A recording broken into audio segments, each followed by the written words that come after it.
уже более 1,5 месяца в дороге, и в каждом городе, начиная с Иркутска, я говорил: вот, везу, в этот альбом вошла песня на белорусском языке, вот, везу ее, и везу, наполняйте волну, в каждом городе волна становится все крепче и крепче, я привезу эту волну в родную Беларусь, в родной Минск.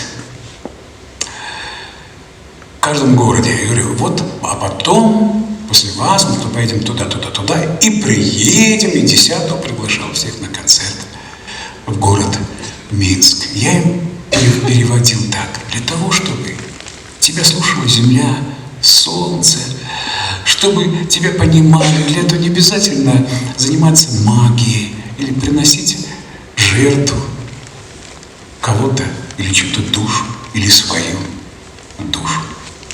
Если ты поешь о любви и поешь о Боге.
Вечно